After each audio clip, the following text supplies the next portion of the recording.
Bill O'Reilly here. Welcome to the No Spin News, Tuesday, April 19th, 2022. Stand up for your country. Well, once again, a federal judge has embarrassed President Biden.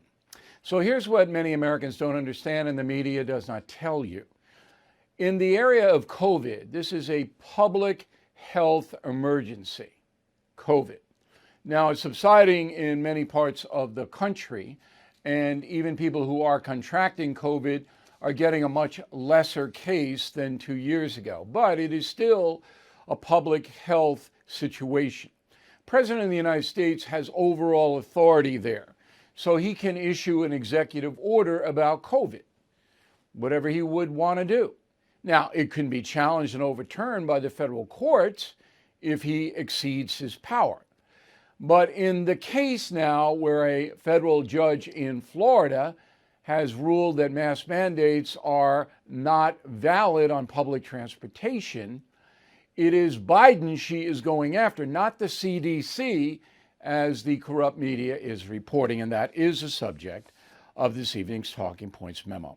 So you may remember on Wednesday, April 13th, President Biden extended the mask mandate until May 3rd. Originally, it was supposed to get knocked down on April 18th.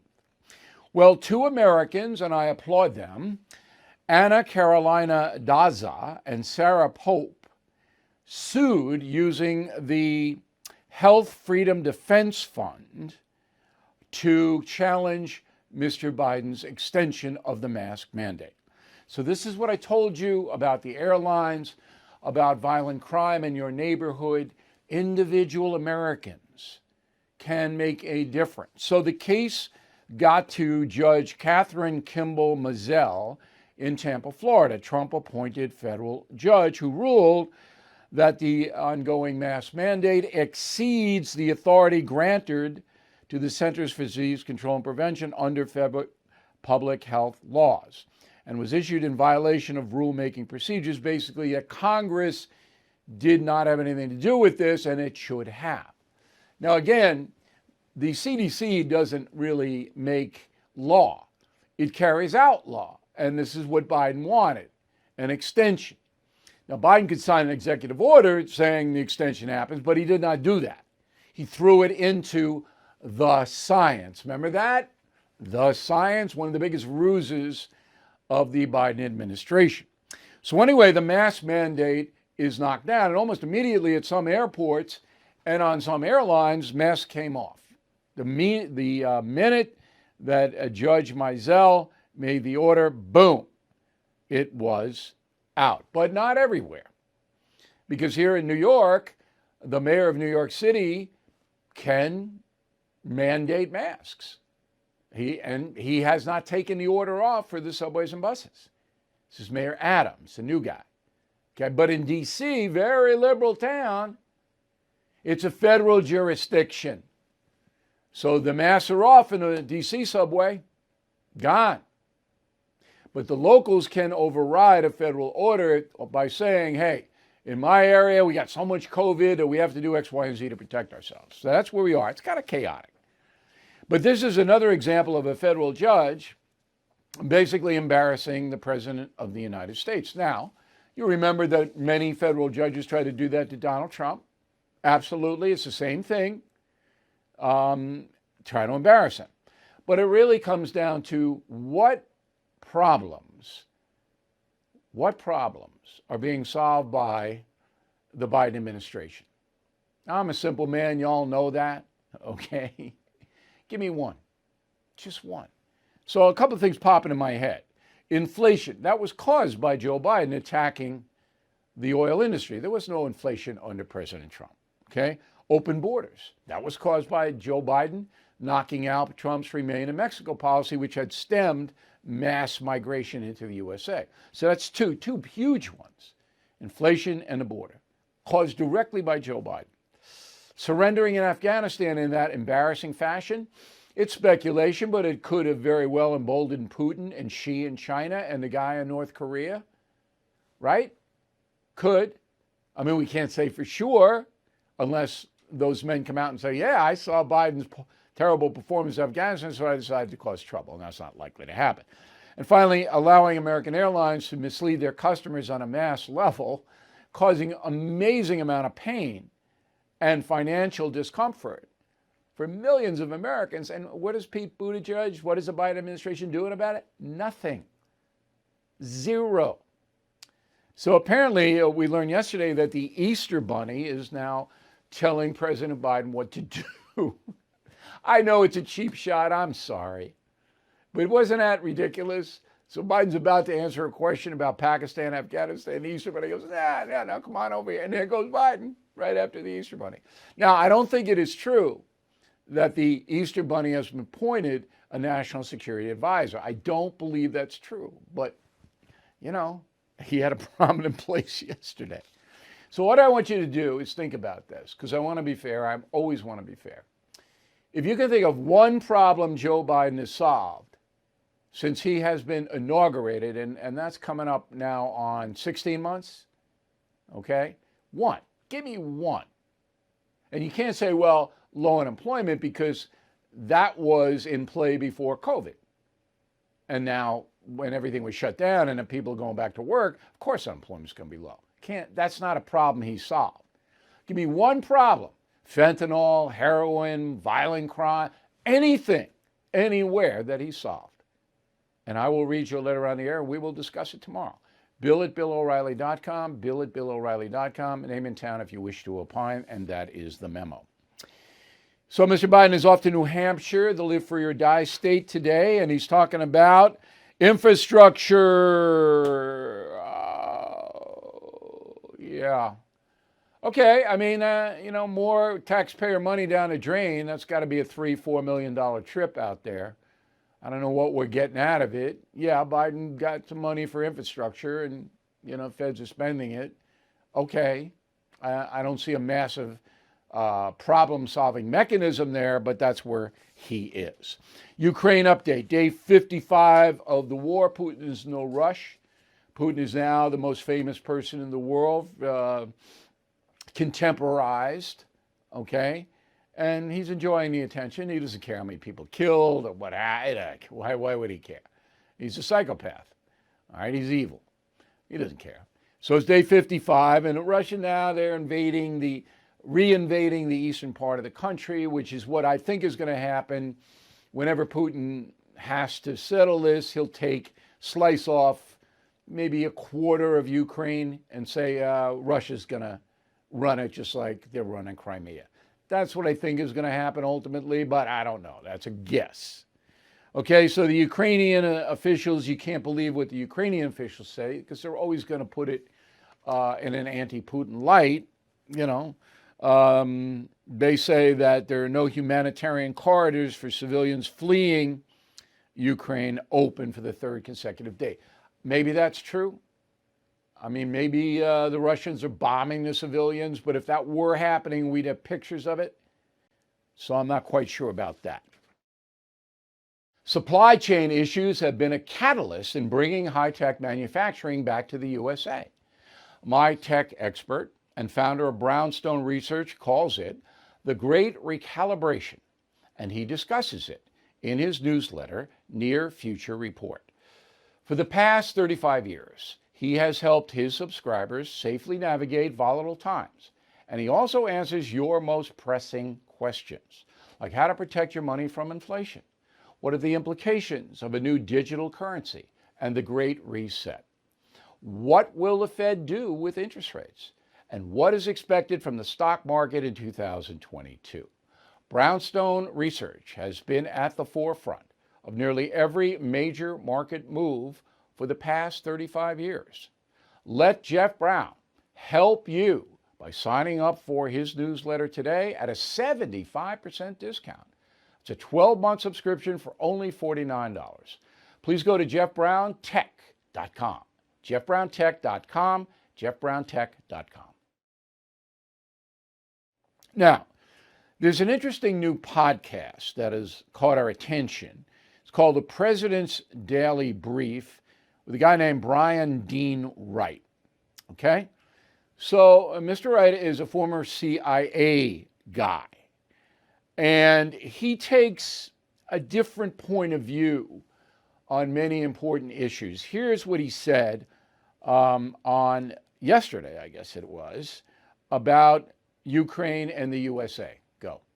Ladies and gentlemen, we are tumbling towards war. 8 months after we just ended and lost another one in Afghanistan. The Pentagon this very morning is talking about new permanent bases throughout Europe. We've talked about that on this show. Joe Biden is sending advanced weaponry and billions of dollars of it to Ukrainian fighters. He's also sending tactical and operational intelligence, which means our spies and satellites are now drawing an X on the forehead of Russian soldiers and effectively pulling the trigger. Very provocative. And joining us now from Arizona is Bryan Dean Wright. So I want to walk through this because people may not know what your overall point of view is. And I think we have to establish that. Is Putin a villain? Yes. That's pretty straightforward one. What he is doing in Ukraine is awful. Okay. So in your opinion, he is a villain. Is he a threat to NATO? Yes, that is also true. Okay. If Putin succeeds in Ukraine, and that would mean taking over the government in Kyiv, which it doesn't look like he's going to do, that would be a huge victory for Putin and for the totalitarian forces on the planet. Is that your point of view? That's fair as well. Yeah, absolutely. Okay. So why then would you criticize the United States and NATO for doing everything possible short of a shooting war? All right, because I don't want that. And I've actually said we shouldn't be sending war planes, we, the United States, to Ukraine. If Poland wants to do that, fine. But the United States shouldn't do that. It's a little bit too provocative. That is my opinion. But if we can defeat, we being the United States and NATO, if we can defeat Putin by sending a massive amount of arms to Ukrainian fighters, which so far have performed pretty well, way above most expectations, that would be a good thing for the world. But you dissent there. Well, let me add a little bit of context. So first, we have to ask ourselves the question, who's in charge of our war effort? Because that's in fact what we're in right now. Well, we that would be Biden. War. I'm sorry? I can answer that. That's Biden. He's the commander in chief. He's in charge of the Pentagon. Right. So there are two groups of folks. The Pentagon are actually the war planners. They're the ones who execute whatever it is they propose to the president, and the president says, yes, we ought to do that. The point is the people in the Pentagon who are putting together this war effort, and indeed Joe Biden, are the folks who have been part of the 20-year war in Afghanistan that we lost. And we just lost that to a bunch of goat herders. So the question that I have from a just basic fundamental level is it smart to have the people who just lost our 20-year war be in charge of the one that we're just starting here against Russia, a nuclear-armed state? But wait a minute, though. There's no other choice, all right? Because Biden was elected president. He selected, and he carried Milley over from Trump, the Pentagon brass, the people who, as you rightly put it, plan military operations. So we don't have a choice there. It's up to, it all comes back to Biden. And apparently Biden believes that the Afghanistan exit was excellent. He said it was. Now, no one believes that. The Pentagon doesn't even believe it. But again, Biden is the commander in chief. He's got to sign off on all military operations. So I'm not sure that your dissent here, I understand. If I were the president, I would send advanced weaponry to Ukraine in the hopes that Putin would be partially defeated, embarrassed, humiliated, which he is being now. I would do that. Would I be wrong?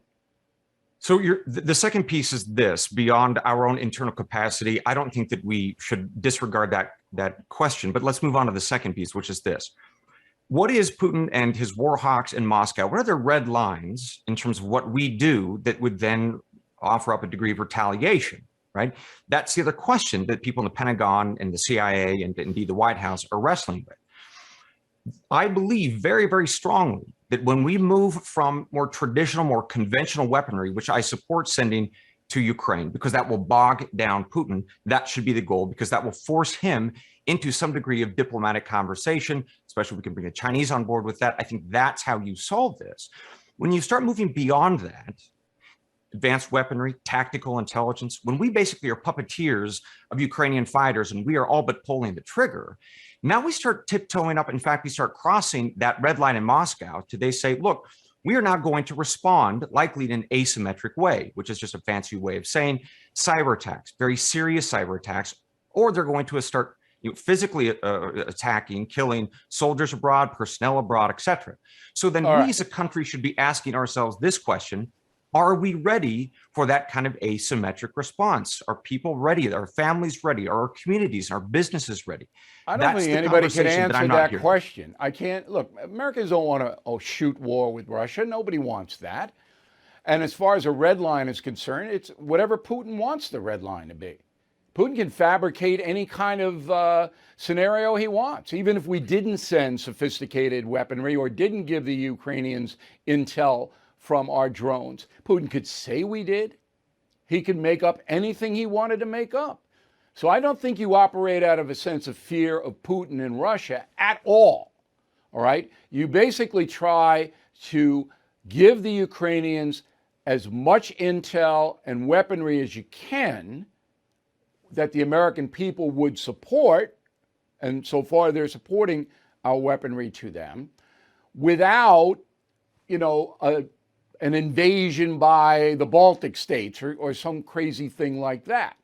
Because I think if you allow Putin to define the red line, he's going to define it any way he wants. Am I wrong?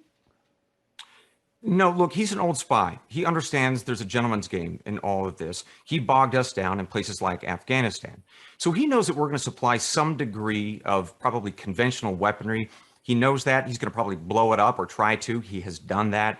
So there is a box of behavior, both spoken and unspoken, of how far each side can go. So he is a villain, that is no doubt. He is an aggressor, there is no doubt. But I don't think he is absolutely crazy. I don't think that those around him are crazy. I think they are calculated. So all right, I think that we have to appreciate Let me challenge that. All right, Putin's invasion of Ukraine is crazy. All right, he is destroying the economy of his own country. For what? For what? For nothing. Now that's crazy. Okay. Now, is he going to drop a nuke? Is he going to do this? He loves to threaten. But I'm telling you, and I'm doing this with all due respect, Mr. Wright, because you're a smart guy and you understand how the world works, and you're absolutely right. In a rational world, okay, you could sit down with a Putin, but he's not rational any longer. You can't sit down with this man any longer. There's no upside for Russia doing what Putin did. None. Even if he gets Ukraine. He's a villain forever. His economy is going to be damaged forever. Go ahead.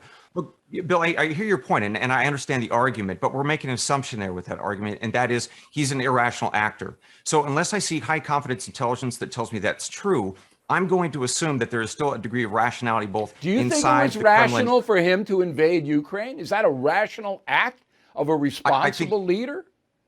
From what I'm hearing from people, he was told and he understood that he would have a very different outcome. Kiev would fall within the first week, and people would embrace him with open arms. All right, so after he gets his ass kicked for the first month, then he says, well, let's try to negotiate a settlement. He's not doing that. Well, the question remains, how long can he fight? He's got 60,000 troops that he's ordered up, so it shows that he has a degree. I'm sorry? He can fight forever. He doesn't care about his military, how many people get killed. He could fight forever. True. They got the biggest standing army outside of China and the United States on earth. But let's go to China now. All right, so a lot of this is about the Chinese who are watching how the United States and NATO protect Ukraine, what they do in Ukraine. And I'll submit to you, and I could be wrong, that China and Taiwan, that's a setback right now. Because China goes, do we really want all these economic sanctions and our army and navy having to fight and take huge losses? Because Taiwanese are going to fight. It's not going to be Hong Kong. They're going to fight, and they're well armed, and the United States will be compelled to help them fight there. So I think what the Putin situation reflects on is what could happen in Taiwan. Have you factored that in? Absolutely, but I think President Xi of China is much, much different than President Putin of Russia. They have two different personalities. They have two different sets of intelligence. And they have two different sets of goals. So Taiwan for China is absolutely a key part of its reunification, its recapturing of Chinese glory. But they are much more patient, much more patient. They are willing to take decades and decades to get there. So I do hear your point that they are watching this very closely. They're seeing how the West has become united. But they're also seeing how countries like Saudi Arabia, UAE, South Africa, Brazil, all still back Russia, even after all these sanctions. Indeed, India is buying massive amounts of Russian oil. So what? That doesn't matter, though. The economic sanctions are crippling the Russian economy. Yeah. And because Chinese economy is an export-based economy, Brazil ain't going to help them out. Once the United States shuts down buying products from China and Australia and Great Britain and Canada and all of Europe do so as well, she's got a world of hurt. And that's what's holding him back. So he's watching how bad Putin's going to be hurt. I'll give you the last word. Look, I think that what China does absolutely is being colored by what's happening in Ukraine. At the end of the day, I think you're starting to see a profound change in the world from the West being in charge of it to very clearly Beijing and to a much lesser degree Russia are starting to reshape what we do and how we think. So if we believe that the United States and the West are really driving the world's economy and always will, I think we're starting to see a huge change there. And our assumptions of what China or Moscow will do, I think that is flawed, frankly, and we're going to be learning some painful lessons because of that. All right, but U.S. intel was good in the run-up to Ukraine, I think. The CIA and the NSA, they nailed it. I didn't think Putin would do it. I didn't think he'd be this crazy to do it. But the U.S. intel seems to be pretty good. Would you agree?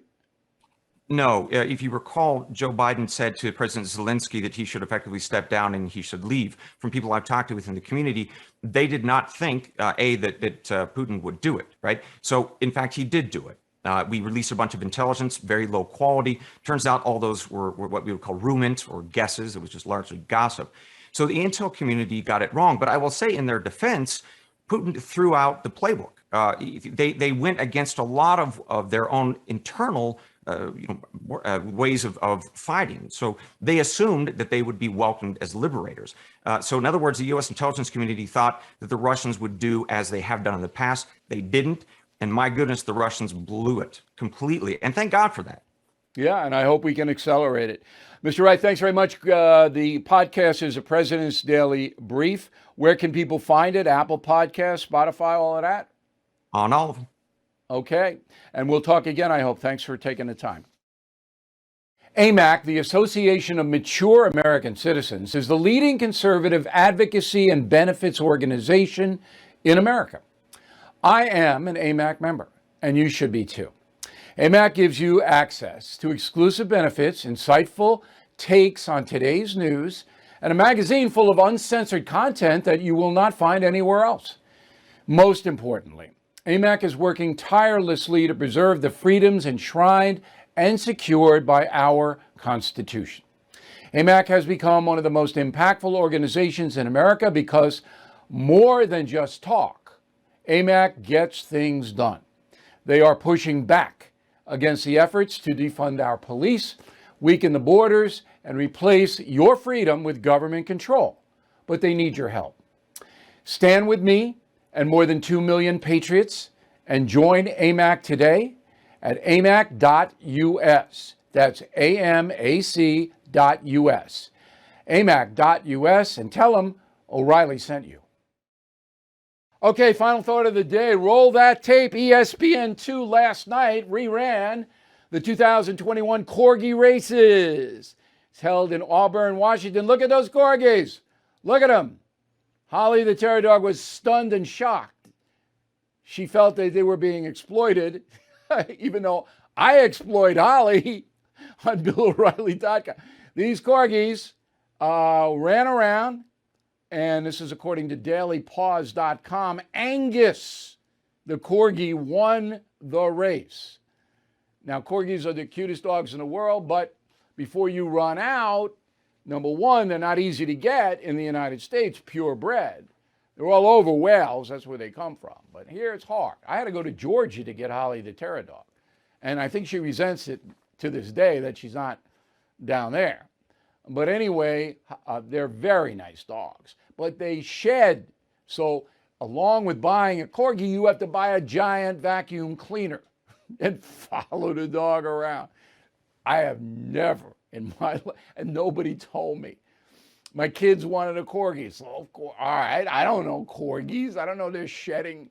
I mean, if I didn't vacuum religiously, we couldn't breathe in this house.